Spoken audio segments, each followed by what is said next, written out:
Hi everyone, welcome to Vyoma daily. ముందుగా నిన్న అడిగినటువంటి క్వశ్చన్స్కి ఆన్సర్ చూద్దాం. ఫస్ట్ క్వశ్చన్ ఈజ్ యూకే ఆధారిత ఆన్లైన్ మార్కెట్ పరిశోధన మరియు డేటా విశ్లేషణ సంస్థ అయిన YouGov నిర్వహించిన సర్వే ప్రకారం క్రింది వాటిలో భారతదేశం యొక్క అత్యంత దేశభక్తి కలిగినటువంటి బ్రాండ్గా ర్యాంక్ పొందినటువంటి సంస్థ ఏది? Patanjali, state bank of India అని పెట్టాము. సో మనకు ఆన్సర్ వచ్చేసి స్టేట్ బ్యాంక్ ఆఫ్ ఇండియా అనేటువంటిది YouGov నిర్వహించిన సర్వే ప్రకారం అత్యంత దేశభక్తి కలిగినటువంటి బ్రాండ్గా వచ్చేసింది. నెక్స్ట్ క్వశ్చన్, తెలంగాణ లోపల రైతు బీమా పథకం కింద ఎంత మొత్తాన్ని చనిపోయినటువంటి రైతుకి బీమా ఇస్తున్నారు అంటే 5 లక్షలు. ఆన్సర్ 5 లక్షలు. ఇది కూడా చాలామంది కరెక్ట్గా ఆన్సర్ పెట్టారు. రెండింటికి ఆన్సర్ కరెక్ట్గా పెట్టారు. Very nice. సో ఈరోజు కరెంట్ అఫైర్స్ చూసినట్లయితే ఐక్యరాజ్య సమితి మాజీ సెక్రటరీ జనరల్ అయినటువంటి కోఫీ అన్నన్ కన్నుమూయడం అనేటువంటిది జరిగింది. సో ఈయన ఐక్యరాజ్య సమితి ప్రధాన కార్యదర్శిగా 1997 నుంచి 2006 వరకు పనిచేయడం అనేటువంటిది జరిగింది. అంటే 6 సంవత్సరాలు అంటే దాదాపు 9 సంవత్సరాలు అంటే దాదాపు 2 సార్లు ఈయన పదవిని చేపట్టడం జరిగింది అనమాట. 9 సంవత్సరాలు ఈయన 2 సార్లు ఈ జనరల్ సెక్రటరీగా పనిచేయడం జరిగింది. సో ఈయనకు నోబెల్ శాంతి బహుమతి కూడా లభించడం అనేటువంటిది జరిగింది. UN సెక్రటరీ జనరల్గా నియమించబడినటువంటి మొట్టమొదటి నల్ల ఆఫ్రికన్ ఎవరు అంటే మనకు కోఫీ అన్నన్ పేరు చెప్పాల్సినటువంటి అవసరం ఉంటుంది. రైట్, UN సెక్రటరీ జనరల్గా నియమించబడినటువంటి మొట్టమొదటి నల్ల ఆఫ్రికన్ ఎవరు? Kofi Annan. Next, Rashtriya Smriti Sthal వద్ద ప్రభుత్వం లాంఛనాలతోటి అటల్జీ యొక్క అంతిమ సంస్కారాలు అనేటువంటిది నిర్వహించడం జరిగింది. సో ఇక్కడ మనం చూస్తున్నాం జనాలు సంస్కరణకు సంబంధించినటువంటి సన్నివేశం ఇక్కడ చూపిస్తుంది. సో ఈ స్మృతి స్థల్ గురించి చెప్పుకున్నట్లయితే ఈ స్మృతి స్థల్ అనేటువంటిది ఢిల్లీ లోపల ఉన్నది. సో ఇది యమునా నది ఒడ్డున్నే ఉన్నది. సో మంచి లైక్ గ్రీనరీ తోటి ఉన్నటువంటి సువిశాల ప్రాంతం ఇది. అయితే ఇది గాంధీ సమాధికి దగ్గరలో ఉంటుంది. తర్వాత గాంధీ సమాధి మరియు శాంతివన్ నెహ్రూ సమాధికి మధ్య లోపల ఈ యొక్క స్మృతివనం అనేటువంటిది ఉంది. రాష్ట్రపతులు, ఉపరాష్ట్రపతులు, ప్రధాన మంత్రుల వంటి అత్యంత ప్రముఖుల యొక్క అంత్యక్రియల కోసం ప్రభుత్వం ప్రత్యేకంగా ఈ స్మృతి స్థల్ను ఏర్పాటు చేయడం అనేటువంటి జరిగింది. అయితే అంతకుముందు ఎట్లా ఉంటుండే, మహాత్మా గాంధీ చనిపోతే ఆయన ఒకటి రాజ్ఘట్ అని పేరు పెట్టేసి అదొకటి చేశారు. శాంతివన్ చెప్పి నెహ్రూకు, విజయ్ ఘట్ అని లాల్ బహదూర్ శాస్త్రికి, ఇట్లా శక్తి స్థల్ అంటే ఇందిరాగాంధీకి, ఎవరు ప్రైమ్ మినిస్టర్ చనిపోయినా ఒక రాష్ట్రపతి చనిపోయినా వాళ్ళకు ఒకటి ప్రత్యేకమైనటువంటి స్థలాన్ని ఏర్పాటు చేసి దానికి ఒక పేరు పెట్టడం అనేటువంటి జరిగింది. సో ఇట్లా పెట్టుకుంటూ పోయినట్లయితే ఢిల్లీ లోపల స్థలం అనేటువంటిది దొరకట్లేదు ప్రభుత్వానికి. సో ఇబ్బందికరంగా ఉందని చెప్పేసి 2013 లోపల కేంద్ర మంత్రివర్గం స్మృతి స్థల్ అనేటువంటిది ఒకటి ఇది నిర్ణయం తీసుకొని ఈ నిర్మాణం అనేటువంటి చేపట్టడం జరిగింది. సో ఎవరు ప్రైమ్ మినిస్టర్ కానీ, ఉపరాష్ట్రపతి కానీ, రాష్ట్రపతి కానీ ఎవరైనా ఉన్నతమైనటువంటి పదవుల్లో ఉన్నవారు చనిపోయినట్లయితే వాళ్ళ కోసం ఈ స్మృతి స్థల్ను ఉపయోగించాలని 2015 లోపల ఇది నిర్మాణం అనేటువంటిది చేయడం జరిగింది. సో 2015 లోపల ఎన్డీఏ ప్రభుత్వం ఈ స్మృతి స్థల్ లోపల మొట్టమొదటి సమాధి నిర్మించింది ఎవరిది అంటే మాజీ ప్రధాని పివి నరసింహారావుది. ఇది గుర్తుంచుకోవాల్సినటువంటి పాయింటే. సో మాజీ ప్రధాని పివి నరసింహారావుదే మొట్టమొదటి ఈ యొక్క ఘాట్ అనేటువంటిది ఇక్కడ నిర్మించడం అనేటువంటిది జరిగింది. అయితే పివి నరసింహారావు చనిపోయినప్పుడు మనందరికీ తెలిసిన విషయమే, యూపీఏ గవర్నమెంట్ ఉండి కూడా పివి నరసింహారావు అంత్యక్రియలు ఢిల్లీలో జరపకుండా హైదరాబాద్కు పంపించడము అదంతా జరిగింది. ఆ తర్వాత వాళ్ళ కుటుంబీకులు ఎన్నో పోరాటాలు చేయడం వల్ల చివరికి స్మృతి స్థల్ లోపల ఆయన స్మారకాన్ని నిర్మించడం అనేటువంటిది జరిగింది. అది కూడా ఎన్డీఏ ప్రభుత్వం హయాంలోనే నిర్మించడం అనేటువంటిది జరిగింది. తర్వాత ఐకే గుజ్రాల్దేమో 2012 లోపల స్మృతి స్థల్ లోపలనే అంత్యక్రియలు అనేటువంటివి జరిగినాయి. సో ఈయన 3వ ప్రధానమంత్రి అక్కడ అంత్యక్రియలు అనేటువంటివి జరగడం. నెక్స్ట్ చూసినట్లయితే కేరళ లోపల జల విలయం అనేటువంటి సాగుతుంది. గత 9 రోజులుగా భారీ వర్షాలతోటి కేరళ అనేది మొత్తం అతలాకుతలమైంది. కేరళలోని మొత్తం జిల్లాలు చూసినట్లయితే మనకు 14 జిల్లాలు ఉంటాయి. అందులో 13 జిల్లాలు ఇప్పుడు వరదల్లోనే ఉన్నాయి. తర్వాత ఈ రాష్ట్రంలోని 44 నదులు ప్రవహిస్తుంటే అందులో 41 నదులకు ప్రమాదకర హెచ్చరికలు అనేటువంటివి జారీ చేయడం జరిగింది. మొత్తం కేరళ లోపల 39 డ్యాములు ఉన్నట్లయితే 35 డ్యాముల యొక్క ప్రాజెక్టుల యొక్క గేట్లు కూడా ఎత్తివేయడం అనేటువంటిది జరిగింది. సో ఇది కేరళ యొక్క మనము రివర్సు తర్వాత దాదాపు దగ్గరలోనే డ్యాములు కూడా నిర్మించడం అనేటువంటిది జరిగింది.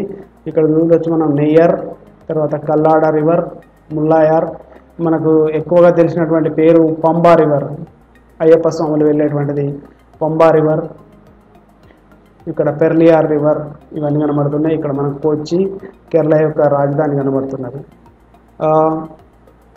సో దీనికి అని చెప్పేసి కేరళ వరదల్లో గల్లంతైన వారి సమాచారం కోసం గూగుల్ సంస్థ పర్సన్ ఫైండర్ అనేటువంటి అప్లికేషన్ను ప్రవేశపెట్టడం జరిగింది. సో ఏంటిది దాని పేరు పర్సన్ ఫైండర్ అనేటువంటి అప్లికేషన్ను ప్రవేశపెట్టింది. ఇది గుర్తుంచుకోవాల్సినటువంటి పాయింట్.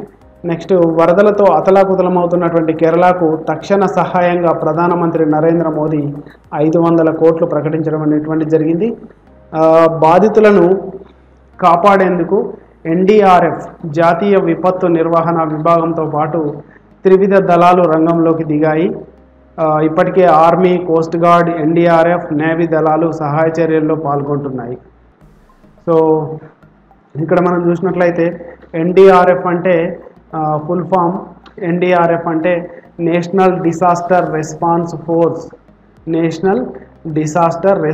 ఫోర్స్. మీరు ఒకసారి ఇది వీడియోని పాజ్ చేసుకొని ఈ పాయింట్ నోట్ చేసుకోండి. తెలుగులో జాతీయ విపత్తు నిర్వహణ విభాగం.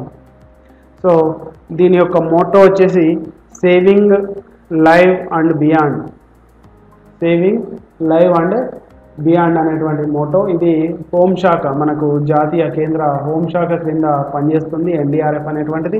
సో దీంట్లో మొత్తం 12 బెటాలియన్స్ అనేటువంటివి ఉంటాయి ఎన్డీఆర్ఎఫ్ కింద. అంటే ఇలాంటి సంఘటనలు జరిగినప్పుడు మనకు జాతీయ విపత్తు నిర్వహణ విభాగం అనేటువంటిది ముందుకు వస్తుంది అనేటువంటిది మీకు తెలుసు. డిసాస్టర్ మేనేజ్మెంట్ అనేది మనకు సపరేట్గా కూడా ఉన్నది కదా. సో దీంట్లో 12 బెటాలియన్స్ అని ఏవైతే చెప్పుకుంటున్నామో దీంట్లో నోట్ చేసుకోవచ్చు మీరు పాయింట్స్. 3 బిఎస్ఎఫ్ ఉంటాయి, 3 సిఆర్పిఎఫ్ సంస్థలు, 2 సిఐఎస్ఎఫ్, 2 ఐటీబీపీ, 2 ఎస్ఎస్బి. సో టోటల్గా 12 బెటాలియన్స్ ఈ ఎన్డీఆర్ఎఫ్ కింద పనిచేయడం అనేటువంటిది జరుగుతుంది. సో దేశం లోపల ఎక్కడ జరిగినా కూడా అంటే ఇలాంటి అనుకోని విపత్తులు జరిగినప్పుడు ఈ యొక్క సంస్థకు సంబంధించి ప్రతి ప్రాంతం లోపల మనకు మొత్తం దేశం లోపల 12 ప్రాంతాల లోపల ఈ యొక్క కేరళ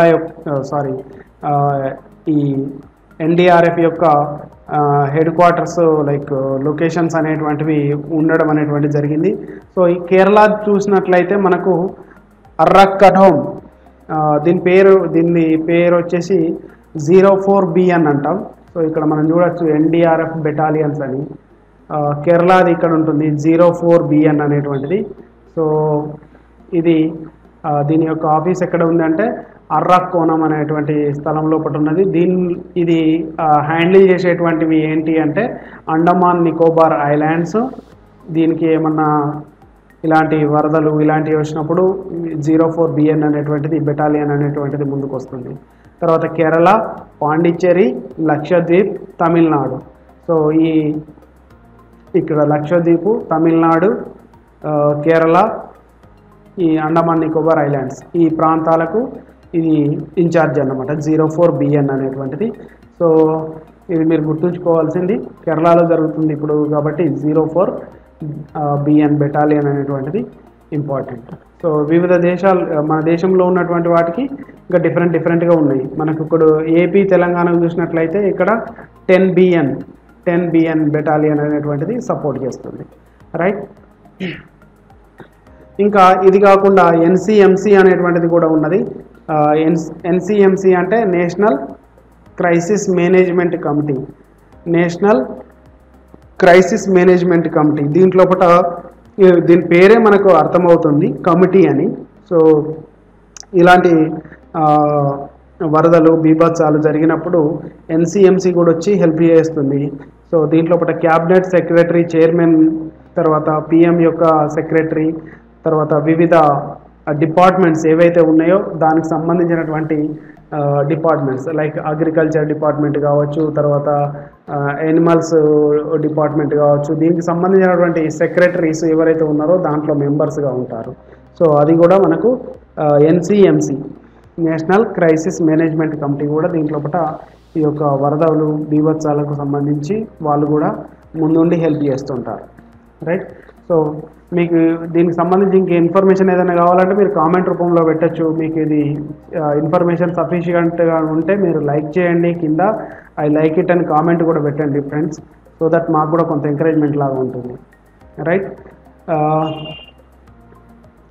ఇస్రో యాత్రకు పేరు మార్చినటువంటి వాజ్పేయి అని చెప్పేసి కస్తూరి రంగన్ చెప్పడం గుర్తు చేసుకోవడం జరిగింది. సో భారత అంతరిక్ష పరిశోధన సంస్థ ఇస్రో తొలిసారి చంద్రుడిపైకి చేపట్టదలిచినటువంటి ఉపగ్రహ యాత్రకు చంద్రయాన్-1 అని నామకరణం చేసింది ఎవరు అంటే మాజీ ప్రధాని వాజ్పేయి అని. సో ఇక్కడ కస్తూరి రంగన్ నిన్న వాజ్పేయి చనిపోవడం వల్ల గుర్తు చేయడం అనేటువంటిది జరిగింది. సో అయితే దీని పేరు అంటే చంద్రయాన్-1 కంటే ముందు దీని పేరు యాక్చువల్గా శాస్త్రవేత్తలు పెట్టుకున్న పేరు సోమయాన్ అని పెట్టుకున్నారు. సో అయితే దాన్ని వాజ్పేయి చంద్రయాన్-1గా మార్చడం అనేటువంటిది జరిగింది. నెక్స్ట్ పాక్ ప్రధానమంత్రిగా ఇమ్రాన్ ఖాన్ ప్రమాణ స్వీకారం చేయడం జరిగింది. సో ఈయన 176 స్థానాలతోటి జాతీయ అసెంబ్లీ లోపల విజయం సాధించడం జరిగింది. పాకిస్తాన్ యొక్క 22వ ప్రధానమంత్రిగా ప్రమాణ స్వీకారం చేయడం జరిగింది. సో ఈయన యొక్క పార్టీ తెహ్రిక్ ఈ ఇన్సాఫ్ PTI. సో ఈయన మాజీ క్రికెటర్, మాజీ పాకిస్తాన్ క్రికెట్ క్యాప్టెన్, తర్వాత వరల్డ్ కప్ సాధించినటువంటి ఏకైక క్రికెటర్ అని కూడా చెప్పొచ్చు పాకిస్తాన్ నుంచి. నెక్స్ట్ ఇక్కడ చూసినట్లయితే పాక్ ప్రధాని అయ్యేందుకు 342 మంది సభ్యులు ఉన్నటువంటి జాతీయ అసెంబ్లీలో 172 మంది మద్దతు అవసరం ఉంటుంది. సో ఇప్పుడు మనకి ఇక్కడ ఇమ్రాన్ ఖాన్కి 176 మంది యొక్క మద్దతు ఉన్నది కాబట్టి క్లియర్గా ఆయన ప్రైమ్ మినిస్టర్గా అధికారంలోకి రావడం జరిగింది. సో ఇక్కడ మనకు స్పీకర్ అసద్ కైసర్, స్పీకర్ పేరు అసద్ కైసర్. తర్వాత ఈ యొక్క కార్యక్రమానికి మన దేశం నుంచి మాజీ క్రికెటర్, పంజాబ్ మంత్రి అయినటువంటి నవజోత్ సింగ్ సిద్ధు పాల్గొనడం అనేటువంటి జరిగింది. ఈయన వాఘా సరిహద్దు మీదుగా, వాఘా అంటే మనకు తెలుసు కదా, ఇండియాకు పాకిస్తాన్కు ఉన్నటువంటి సరిహద్దు పేరు వాఘా సరిహద్దు అంటారు. సో దాని నుంచి ఆయన పాకిస్తాన్కి వెళ్ళడం అనేటువంటిది జరిగింది. నెక్స్ట్ పాకిస్తాన్ అధ్యక్ష ఎన్నికలు అనేటువంటివి సెప్టెంబర్ 4న నిర్వహిస్తున్నట్లు ఆ దేశ ఎన్నికల సంఘం ప్రకటించడం కూడా జరిగింది. సో ప్రైమ్ మినిస్టర్కి సంబంధించిన ఎలక్షన్స్ అయిపోయినాయి కాబట్టి సో అధ్యక్ష ఎన్నికలు అనేటువంటిది కూడా అడగవచ్చు కాబట్టి సో ఈ పాయింట్ కూడా గుర్తుంచుకోండి. సెప్టెంబర్ 4న ఈ యొక్క ఎలక్షన్స్ ఉంటాయి. సో ఎందుకోసము అంటే ఇప్పుడు ఉన్నటువంటి అధ్యక్షుడు మున్నూన్ హుస్సేన్ యొక్క పదవీ కాలం ముగుస్తుంది కాబట్టి సో ఇప్పుడు మళ్ళీ ఎలక్షన్స్ అనేటువంటివి ఉంటాయి. నెక్స్ట్ జంషెడ్పై 10 ఏళ్ల నిషేధం అనేటువంటిది న్యూస్ వచ్చింది. సో స్పాట్ ఫిక్సింగ్ వివాదంలో క్రికెటర్ నాసీర్ జంషెడ్పై 10 ఏళ్ల నిషేధం విధిస్తూ శుక్రవారం పాకిస్తాన్ క్రికెట్ బోర్డు నిర్ణయించింది. ఈయన ఎవరు, జంషెడ్ ఎవరు అంటే పాకిస్తాన్ క్రికెటర్. సో ఈయన పూర్తి పేరు నాసీర్ జంషెడ్. ఈయనను 10 ఏళ్ళు నిషేధం విధించడం అనేటువంటిది జరిగింది. నెక్స్ట్ దుబాయ్ లోపల ఆసియా కప్ అనేటువంటిది నిర్వహించడం జరుగుతుంది. ఆసియా కప్కు దుబాయ్, అబుదాబి ఆతిథ్యం ఇవ్వనున్నాయి. ఈ మేరకు UAE, BCCI మధ్య ఒక ఒప్పందం అనేటువంటిది కుదిరింది. So so next important point, నేటి నుంచి ఆసియా క్రీడలు అనేటువంటివి ఆరంభమైనాయి. సో భారత్ నుంచి 572 మంది అథ్లెట్లు పాల్గొంటున్నారు. సో దీంట్లో చాలా important points examination point of వ్యూలో ఏవైతే ఉన్నాయో వాటిని కవర్ చేయడం జరిగింది. సో ఫ్రెండ్స్, మీరు వీడియోను పాజ్ చేసి పాయింట్స్ నోట్ చేసుకోండి. భారత్ నుంచి 572 మంది అథ్లెట్లు పాల్గొనడం జరుగుతుంది. అతిపెద్ద ఖండ శక్తిని చాటే సందర్భమైన ఆసియాడ్ వచ్చేసింది. ఇది ప్రతి 4 ఏళ్లకు ఒకసారి ఈ క్రీడలు అనేటువంటివి జరుగుతాయి. ఆసియా క్రీడలు ప్రతి 4 ఏళ్లకు ఒకసారి జరుగుతాయి. అయితే ఇప్పుడు జరిగేటువంటి ఈ యొక్క క్రీడలు 18వ ఆసియా క్రీడలు. 18వ ఆసియా క్రీడలు ఇవి 16 రోజుల పాటు జరిగే అవకాశం ఉన్నది. 16 రోజుల పాటు 45 దేశాలు దీంట్లో పాల్గొంటున్నాయి. సో ఈసారి ఆతిథ్యం ఇచ్చేటువంటి దేశం ఏది అంటే ఇండోనేషియా. ఓకే, ఆతిథ్యం ఇస్తున్నటువంటి దేశం ఇండోనేషియా. సో ఎగ్జాక్ట్గా జకార్తా లోపల ఇవి జరుగుతున్నాయి. ఆ ఇండోనేషియా యొక్క రాజధాని జకార్తా. సో ఇక్కడ మనం స్లోగన్ చూసినట్లయితే ఈసారి స్లోగన్ వచ్చేసి energy of Asia. Energy of Asia అనేటువంటిది స్లోగన్. అయితే తొలి ఆసియా క్రీడలు ఎక్కడ జరిగినాయి అంటే మొట్టమొదటిసారిగా న్యూఢిల్లీ భారత్ లోపల 1951 లోపల తొలి ఆసియా క్రీడలు అనేటువంటివి జరగడం జరిగింది. అయితే ఈసారి జరిగేటువంటి క్రీడల లోపల 2 నగరాలు జకార్తా, తాలెంబాగ్ అనేటువంటి 2 నగరాలు ఈ యొక్క క్రీడలకు ఆతిథ్యం ఇస్తున్నాయి. సో ఇట్లా ఆతిథ్యం ఇవ్వడం ఆసియాడ్ చరిత్రలో కూడా ఇదే మొట్టమొదటిసారి. అంటే 2 నగరాలు అంటే ఏది జరిగినా కూడా ఒకటేసారి. న్యూఢిల్లీ అంటే న్యూఢిల్లీలో జరిగినాయి అంతే. So that's it. మళ్ళీ న్యూఢిల్లీ హైదరాబాదో లేకపోతే న్యూఢిల్లీ బెంగళూరు అని ఇట్లా కాకుండా ఓన్లీ న్యూఢిల్లీలోనే ఆసియా క్రీడలు జరిగినాయి. సో కాకపోతే ఇక్కడ ఇండోనేషియాలో కూడా జరుగుతున్న దానిలో 2 నగరాలు సెలెక్ట్ చేసుకోవడం జరిగింది. ఒకటి జకార్తా, ఇంకోటి తాలెంబాగ్. రైట్, ఆసియాడ్కు ఆతిథ్యం ఇవ్వడం ఇండోనేషియాకు ఇది 2వసారి. ఇండోనేషియా లోపల ఆసియా క్రీడలు జరగడం ఇది 2వసారి. అంతకుముందు ఎప్పుడు జరిగినాయి? 1962 లోపల పోటీలు అనేటువంటివి జరిగినాయి. సో ఈసారి జరుగుతున్నది 18వ ఆసియా క్రీడలు. ఇది ఆల్రెడీ చెప్పేశాను. నెక్స్ట్, కార్పొరేట్ సామాజిక బాధ్యత సిఎస్ఆర్ల నిర్వహణలో క్రియాశీలక పాత్ర పోషించినందుకు గాను పవర్ గ్రిడ్ SRTC 1కి బంగారు పథకం అనేటువంటిది అందుకోవడం జరిగింది.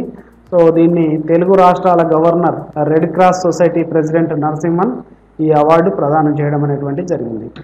రైట్, SRTC 1కి బంగారు పథకం అనేటువంటిది లభించిందని గుర్తుంచుకోవాలి. నెక్స్ట్, తెలంగాణకు సంబంధించి కరెంట్ అఫైర్స్ చూసినట్లయితే కేరళకు తక్షణ సహాయం కింద 4,25,00,000 ప్రకటించింది తెలంగాణ ప్రభుత్వం. 2.5 కోట్ల విలువైనటువంటి నీటి శుద్ధి యంత్రాలు, తర్వాత 100 మెట్రిక్ టన్నుల బాలామృతం పంపించడం అనేటువంటి జరుగుతుంది. నెక్స్ట్ ఇంకోటి చూసినట్లయితే జగిత్యాల లోపల డ్రైవింగ్ లైసెన్స్ లేకుండా వాహనాలు నడిపిన 6 బాలురకు ఏం జరిగింది? ఇది ప్రభుత్వ ఆసుపత్రి లోపల రోడ్డు ప్రమాద బాధితులకు 10 రోజులు సేవ చేయాలని కరీంనగర్ జువైనల్ కోర్టు వినూత్నమైనటువంటి తీర్పు ఇచ్చింది, జ్యుడిషియల్ కోర్టు. సో ఇంపార్టెంట్, ఇది గుర్తుంచుకోవాలి. జగిత్యాల లోపల డ్రైవింగ్ లైసెన్స్ లేకుండా వాహనాలు నడిపినటువంటి 6 బాలులకు ప్రభుత్వ ఆసుపత్రిలో రోడ్డు ప్రమాదానికి గురైనటువంటి బాధితులకు 10 రోజులు సేవ చేయాలని తీర్పు ఇవ్వడం అనేటువంటి జరిగింది. రైట్, నెక్స్ట్ చూసినట్లయితే రాష్ట్రం లోపల మొట్టమొదటిసారిగా రజకుల కోసం 1,15,00,000తోటి ఆధునిక ధోబీ ఘాట్ ఏర్పాటు చేస్తున్నటువంటి ప్రాంతం ఏది అంటే సిద్దిపేట. సిద్దిపేట లోపల మొట్టమొదటిసారిగా రజకుల కోసం 1,15,00,000 ఖర్చు పెట్టి ధోబీ ఘాట్ ఏర్పాటు చేయడం జరిగింది. ఆ ప్రాంతం పేరు సిద్దిపేట. రైట్, నెక్స్ట్ మార్కెట్లోకి విజయ బ్రాండ్ యొక్క నీళ్ళు వస్తున్నాయి. సో విజయ బ్రాండ్ మనకు ఆయిలే తెలుసు. సో ఇప్పుడు వాటర్ బాటిల్ కూడా రాబోతుంది. విజయ బ్రాండ్ యొక్క MD ఎవరు అంటే శ్రీనివాసరావు. నెక్స్ట్, సమతా పథకం. వనపర్తి జిల్లాలో ప్రయోగాత్మకంగా సమతా పథకం ఈరోజు ప్రారంభం అనేటువంటిది జరిగింది. వెరీ వెరీ ఇంపార్టెంట్ సమతా పథకం. సో సమతా పథకం లోపల ఏముంటాయి ఏంటి అని అంటే కౌమార బాలికలకు ఋతుస్రావం, ఋతుచక్రంపై అవగాహన కల్పించడం. సో కౌమార బాలికలు అంటే తెలుసు కదా, 10 years 12 years వచ్చిన వాళ్ళకి, సో గర్ల్స్కి ఋతుస్రావము, ఋతుచక్రంపై అవగాహన కల్పించడం, వాళ్ళకు అంటే శరీరం లోపల జరిగేటువంటి మార్పులు, వాటికి సంబంధించి వాళ్ళకు అవగాహన కల్పించడం, తర్వాత రక్తహీనతతో బాధపడే వారిని గుర్తించి పోషకాహారం అందించడం, నెక్స్ట్ తక్కువ ధరకే ఆడపిల్లలకు శానిటరీ నాప్కిన్స్ అందజేయడం అనేటువంటిది జరుగుతుంది.